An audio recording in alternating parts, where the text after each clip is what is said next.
Hey there, Bruce, and welcome back to Game of Fortune. Evolve. We're going to be evolving once again today, hopefully, because last time, I guess that helped us. As long as we stick with Maria, we'll be fine, although she seemed to have left us, but we'll see.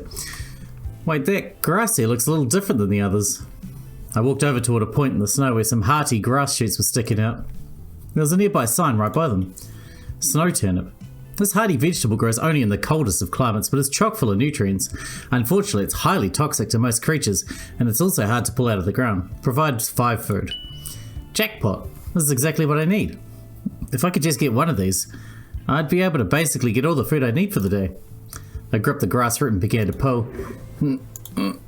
I yanked and pulled and tugged, but the damn thing wouldn't move. Come on, you stupid turnip, just come out of the ground already. I took a deep breath and tried to muster as much strength as I could. Firm grip, squat down, explode with the legs, and pull with all my might. The damn thing wouldn't budge from the ground even with all my strength. Damn this stupid turnip. I kicked the ground and glared at the stupid thing. So much for a jackpot. Devin? Everett walked out from the trees, looking at me with curious eyes as to why I was huffing and puffing. Are you alright? Oh, Everett, I was just stretching my calves in the snow. Isometric exercise. Care to join me? No thank you, I'm trying to find some source of food out in this barren cold. Well, there's this turnip, but it's stuck firm in the ground. No amount of pulling managed to get the damn thing out.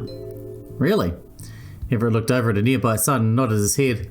Why bother trying to eat this? It's apparently extremely toxic. Oh, I have a trait that basically lets me eat anything, even toxic things. I see. Well, I suppose I can lend a helping hand if that's the case. Everett crouched down and grabbed the turnip stalks with one hand, and in one smooth motion pulled the turnip out of the ground. What? But how did you... One of my traits is powerful. Basically lets me knock down trees, break stone, and pull up stubborn turnips. Oh, well, that's extremely handy. I'd like to think so. He tossed me the hefty turnip and smiled. Well, guess you'll be eating good then, huh?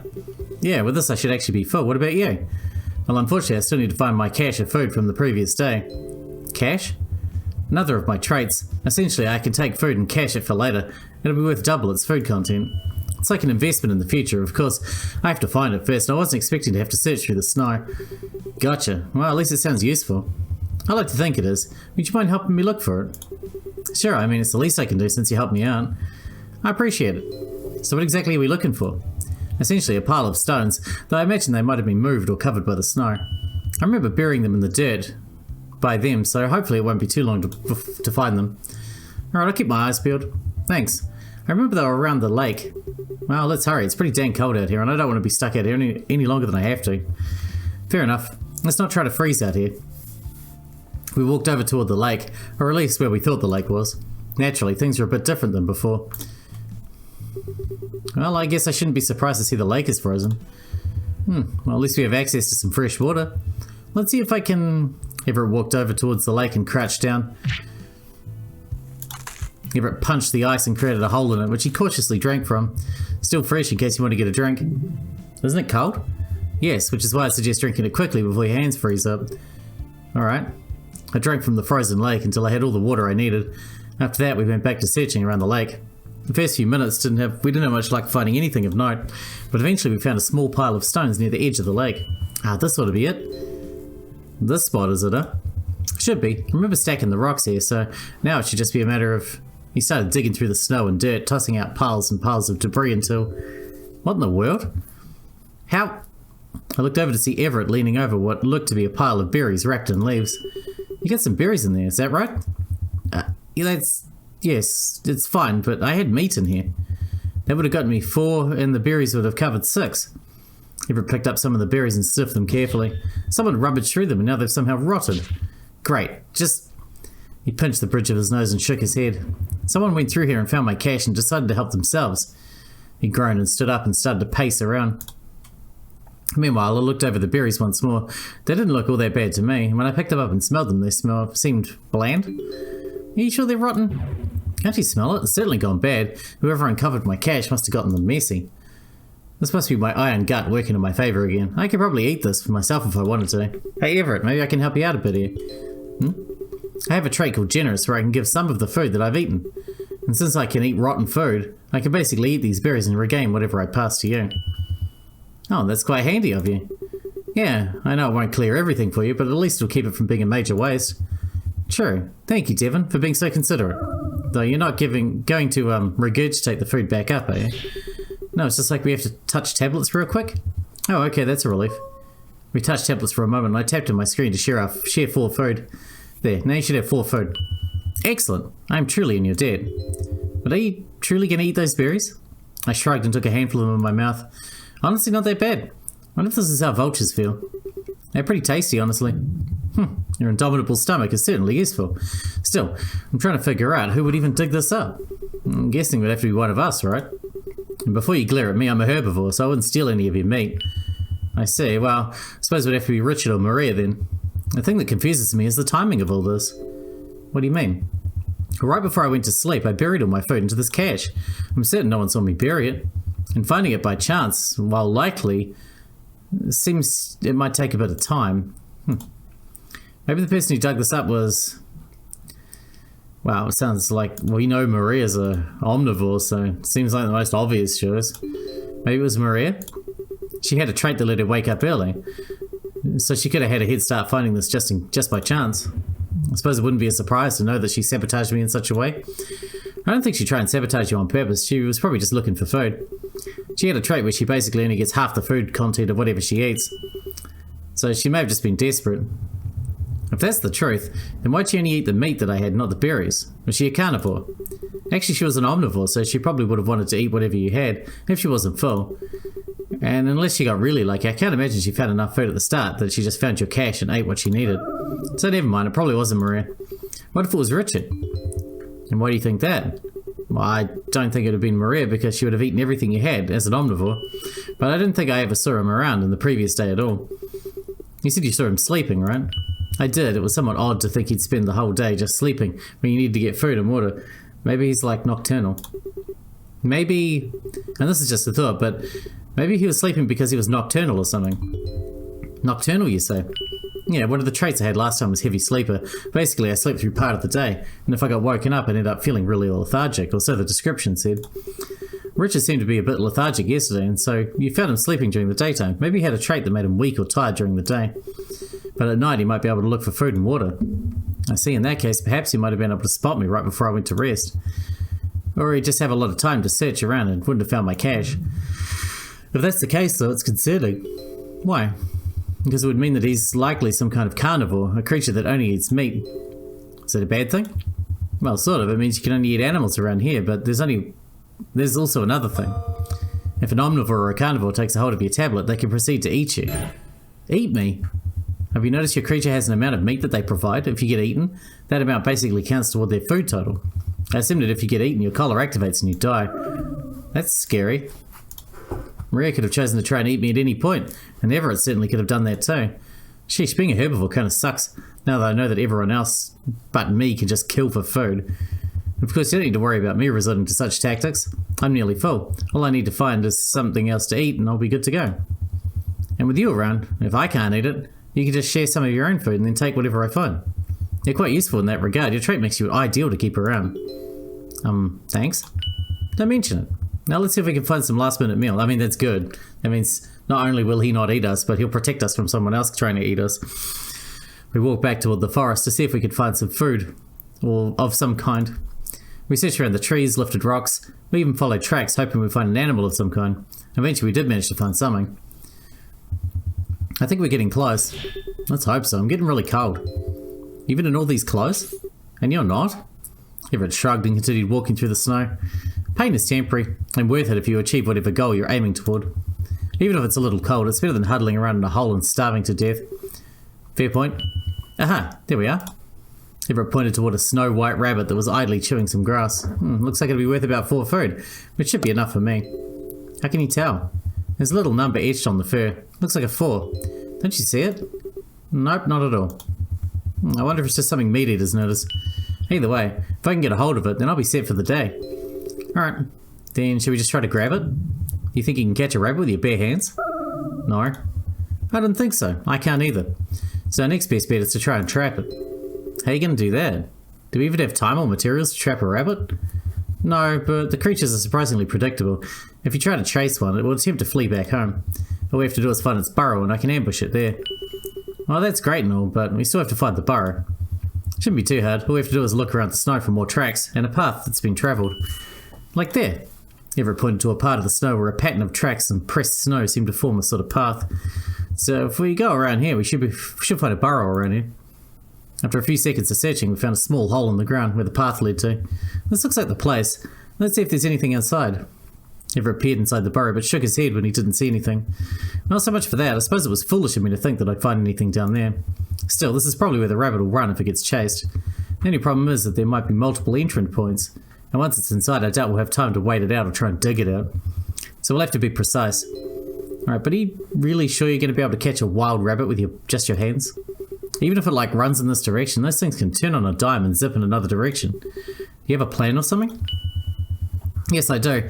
My last trait is called Terrifying Hunter. Basically, I can cause animals to freeze around me if they get close enough. So long as the rabbit's within my range, I'll basically be able to stun it. That sounds handy. It is. The only drawback is that it prevents me from resting with other creatures. Apparently my terrifying visage keeps other creatures from resting, as well as makes me unsettled. But that's a fair trade-off for being able to easily secure food. Now let's put that plan into action. What do you need me to do? I need you to sneak up around the rabbit and herd it back over toward the burrow. No matter what direction it tries to run, you need to be able to cut it off. Sounds easy enough. Let's hope I don't slip or fall in the snow. Once you manage to get the rabbit toward me, I'll stun it and then we'll be golden. Alright, well, let's hope this plan works. Well, if not, we'll just have to keep looking for food.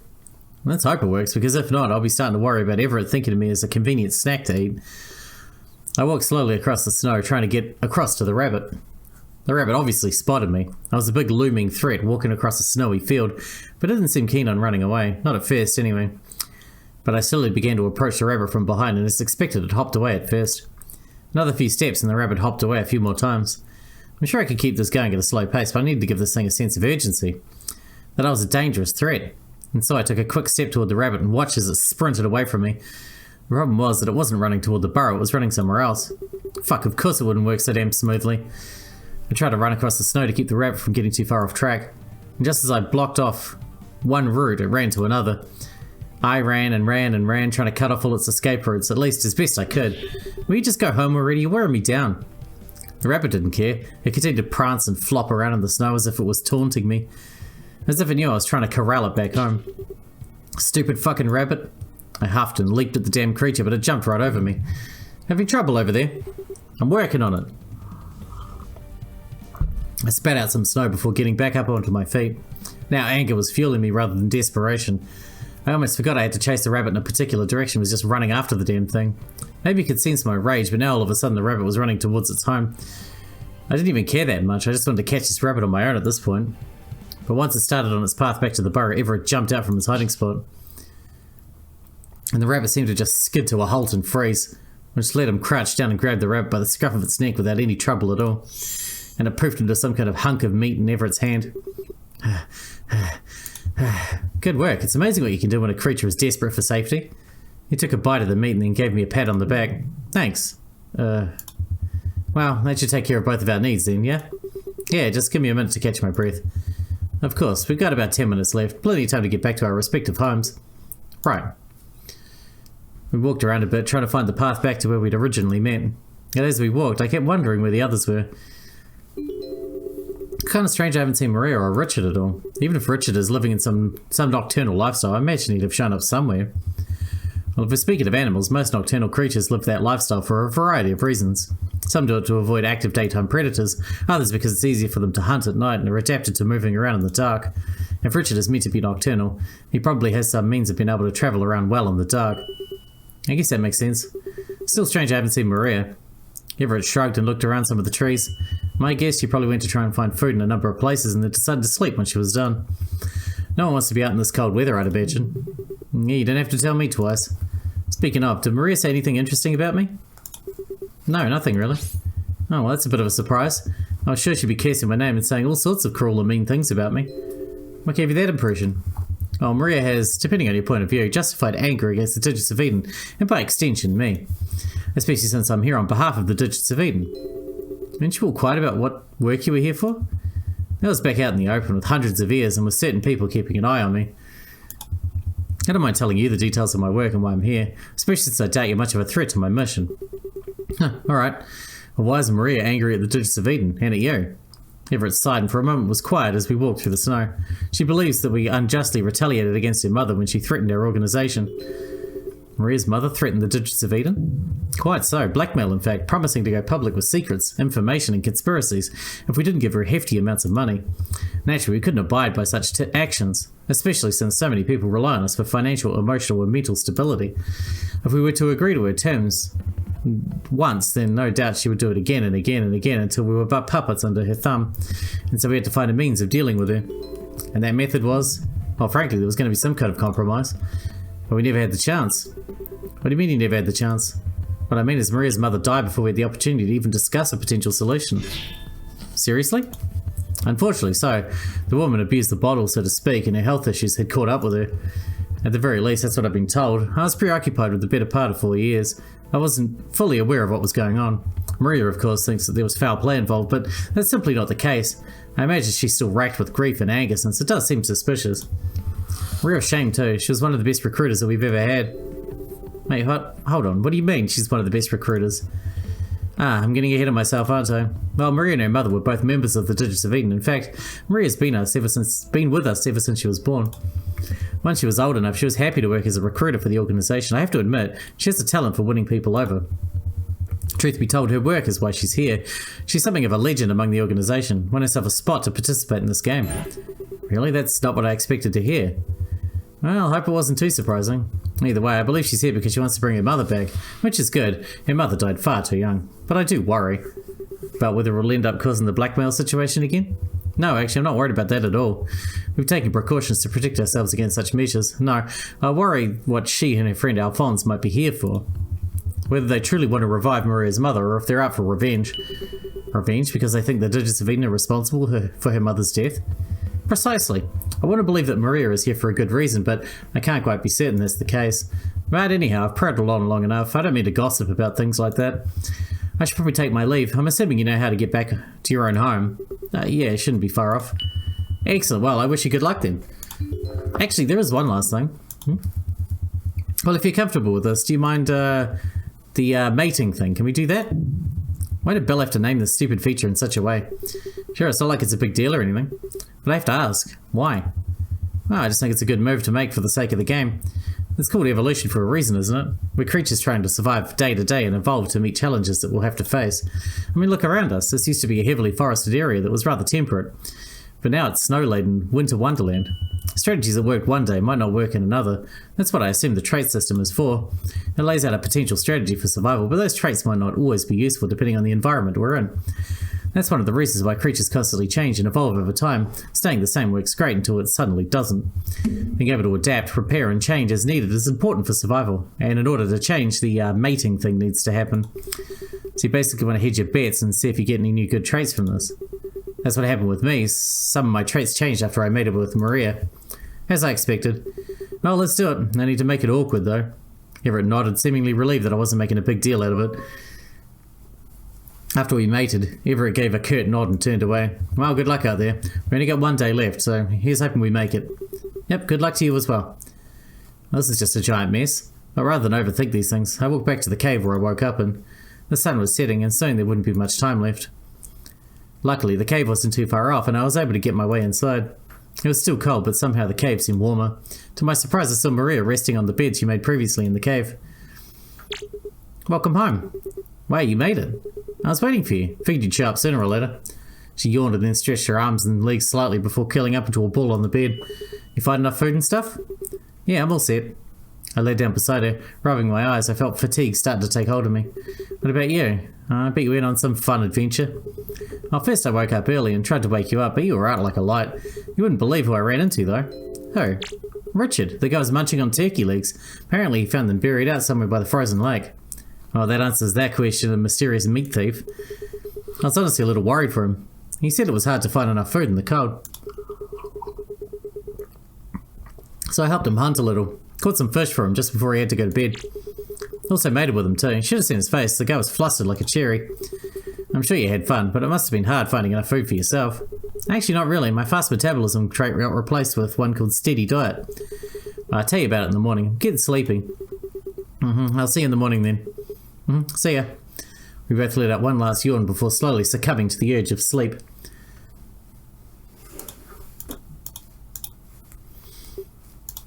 My eyes slowly opened to the faint sunlight that warmed my body ever so slightly. Guess it's time to get back to the grind. I looked down to see Maria slowly waking up as well. 5 more minutes. Are you supposed to be an early bird? I nudged her slightly and she grumbled a bit before sitting up. I lost that trait, I guess. Should we check to see what we've got this time around? Couldn't hurt to see what traits we have. Divivorous. Herbivore. Traits: iron body, light sleeper, generous. Looks like the only new trait I got is iron body. Everything else looks to be the same. Let's see what the Divivorous is about. Divivorous, similar to the Divivorous, and the Divivorous is a large and powerful herbivore known for its generous nature and defensive tendencies. With its toughened body, it is now able to defend against various attacks and has immunities to not just toxic food, but from venomous bites from predators as well as infection. This has made it especially useful for protecting its young at night. So I'm a bit tougher then. What does this iron body trait actually do? Iron body. This creature is capable of drinking water and eating food that is toxic, rotten, or otherwise contaminated. This creature is also immune to the venom of other creatures and has a tough body resistant to physical strikes. Well, this just seems like a straight upgrade for Iron Gut. Anything fun? Most of the stuff is the same. I got an Iron Body now though. I'm a light sleeper, which wakes me up if someone tries to come into my home, I guess. I've also got Generous, which basically lets me give food I've eaten to other people. Sounds like you've been doing a lot of changing. And you? Well, I told you before I got a new trait called Steady Diet. Basically, if I eat the same type of food, meat, vegetables, fruit, etc., it doubles the food amount. It replaced fast metabolism I used to have, a simple upgrade. But aside from that, I also got something called Big Breakfast, where the food I eat in the first quarter of the day counts for double. Basically, if I combine the first 2 traits, I get a huge amount of food if I hurry. And my last trait is Close Companion. It's similar to the old cuddle bug. I basically get half of the food and water I share. Half of the food and water if I share a home with anyone. Well, I don't have to rest with anyone to survive anymore, so it's kind of a neutral trait. Still useful for you, but it sounds like we should get a move on, right? That's the spirit, let's get to it. We got up and headed out of the cave, and much like last time, things were drastically different.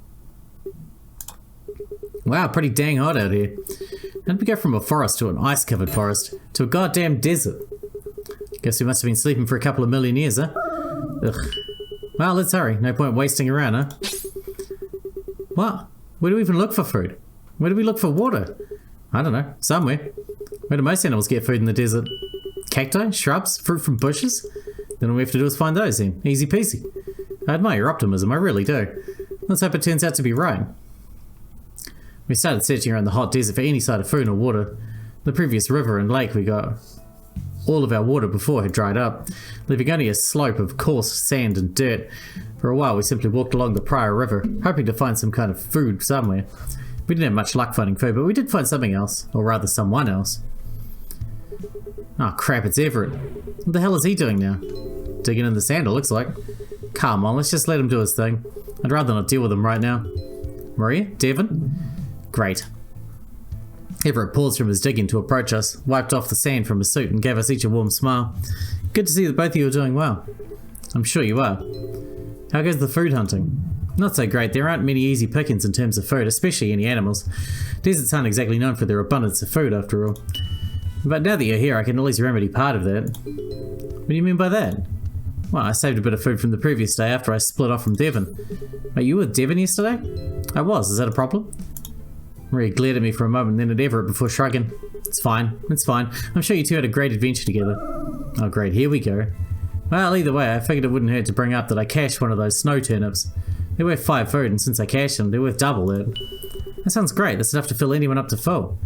It is. Unfortunately, they're still very much toxic to eat, so I was betting that you'd be able to eat one for me and then use your generosity to share half with me. Do you still have those traits? Sure do. Perfect. Well, let me go and retrieve one and we can make this work. Don't look at me like that. We just happen to have a chance meeting, that's all. Yeah, I can't help but get nervous. I'm sure he must have said some things to you, right? I mean, of course he did. Take it with a mountain of salt, I say. Whatever he's saying, it's probably just to get on your good side. You said as much before. I didn't forget. Just a friendly reminder is all. She nudged me slightly in the side just before Everett returned back with a turnip covered in sand. He was doing his absolute best to try and wipe it off.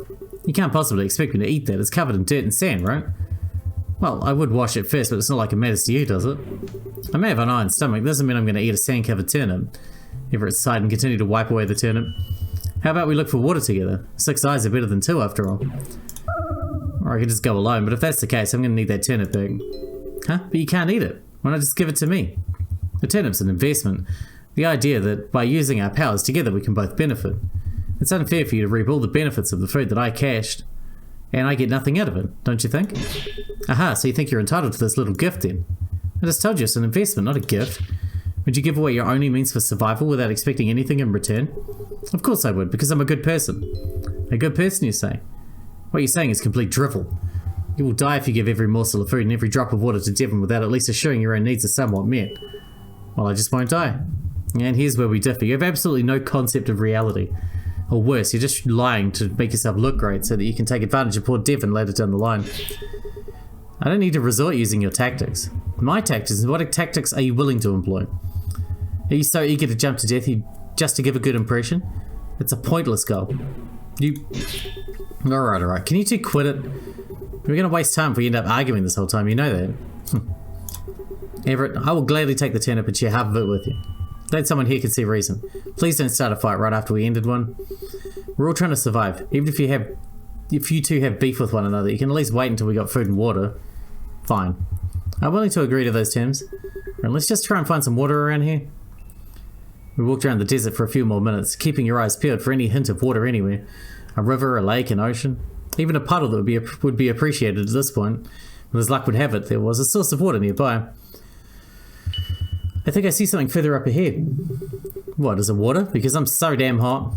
It might be. I can see a tree sticking out in the distance. No way a tree can survive without some source of water nearby. Let's hope that's the case, otherwise we're going to have to start chewing on cacti. I really hate to have to do that. Luckily for us, it turns out Everett had the right idea. As we got closer toward the tree that was standing out in the sand, we could see a small pool of water surrounded by grass. An oasis. Sweet relief. The air was cooler, the trees provided ample shade to rest and relax in, even the grass was comfortable to lay in. Well, I suppose it wouldn't be fair to give us a desert without some easy access to water somewhere. Thank God, I was afraid Belle was going to have us drink out of a cacti or something. Yes, that would not be ideal. Well, what are we waiting for? Let's drink up, yeah? Maria was first to dive headfirst into the water. You jump again? It's hot out, man. Let me relax in the water a bit. We were going to drink out of that. Well, I'm not going to use it as a toilet. And they're back at it again. And here I was hoping the cool air would really chill you two out. Oh, whatever, I'm still going to drink out of it. It's not like I got much of a choice. We all ended up drinking our fill from the Oasis Lake, with Maria bathing herself for a moment before climbing out and lying down on the nearby grass. Let me guess it's contaminated somehow. Everett washed off the turnip he was holding and handed it over to me. Once I ate it, I shared half the food count with him. That put Everett and I both at 5 out of 10 food for the day. Now that we were filled on water, all we needed was to find the last bit of food for the day, and it looked as though it wouldn't be too far off. I think there's some kind of fruit up in that tree. There also looks to be some fruiting cacti out in the distance. If I recall correctly, nearly every cactus fruit should be safe to eat. Yeah, but these probably aren't normal fruits. Sure, it wouldn't surprise me if Belle were to make them toxic or filled with spines. Best to be cautious. Anyway, I suppose we should try and get the fruit tree first. Especially since it's still early for me. If I can get something good to eat, I'll be on a roll. We walked over toward a tall, lumbering palm tree. It had a small sign in front of it. Sunfruit. This fleshy fruit grows well in areas with intense heat and high amounts of sunlight. However, it's difficult to acquire as the waxy tree bark makes it hard to climb. Provides full food. Sounds like a challenge to me. Do you intend to climb up that tree? Can't be that hard. Animals always find a way. I would assume that there would be animals with wings or sharp claws. Or killer thighs like mine. Watch and learn. Maria grabbed some sand and rubbed it on her arms and hands, legs before approaching the tree. You got this, Maria. She gave me a thumbs up before leaping up the tree and locking her legs around it. Unlike the last tree she climbed, there wasn't any hard bark for her to latch onto, and she was struggling to make progress. But slowly and steadily, she was rising up the tree higher and higher. I'll give her credit, she certainly has dedication. I'm more worried about her getting down. Oh, getting down's quite easy. Gravity does the work. You know what I mean. I do, and if she's smart, she'll just slide down the tree when she's done getting the fruit. Speaking of, he pointed up to show Maria reaching out toward the bright orange fruits hanging from the tree. Be careful, Maria. Don't worry, I got this. Be ready to catch them this time around. Maria managed to grab a fruit with one hand and tossed it down toward us. This time I was ready and caught the fruit firmly in my hand. Got it. Alright, 1 down, 1 to go. 2 to go. Right. Maria grabbed another fruit and tossed it with a bit more force to whatever it. But he snatched it out of the air as though he were easily catching a baseball. A little bit of heat on that one. I was sure you could handle it. And now just 1 more for me. Maria reached out for the last fruit, but it seemed to be just out of reach. Maria, maybe you should climb back down. You can have mine if you need it. No, it's fine. I can reach it. I just have to stretch my arm out a little. Maria, I could probably just shake the tree and get the fruits to fall down. There's no point putting yourself at serious risk. Shut up, I told you I can do this. Fine, do whatever you want. Maria lunged out, snatching the fruit from the tree before reeling herself back toward the trunk of the tree. See? Told you I could. And just as she was starting to shimmy back down, the top of the tree snapped. Oh shit! She was falling from the tree. Don't worry, Maria, I got you. Before I could even get in position to catch Maria, Everett had sidestepped and swooped her out of the air before she could impact the ground. Oof. And that's why I was trying to tell you to be careful. Whatever. Maria was quick to climb out of Everett's arms and dusted herself off while still holding onto his sunfruit. All's well that ends well. We each got some food and that much closer to survival. Yeah, but you could have died there. I've survived worse falls than that. And sand is probably much more comfortable to fall on the tile flooring. I don't want to imagine the falls you've had. It's made me as tough as steel, but let's not fret about that. Let's eat. Alright, we're going to wrap this one up here because we're out of time for today. But we're on our last day of the game Evolution, so we're getting pretty close to the end of this one. Looks like we might all survive even, so that would be nice. Anyway, thanks for watching, Brest, and I'll see you in the next one.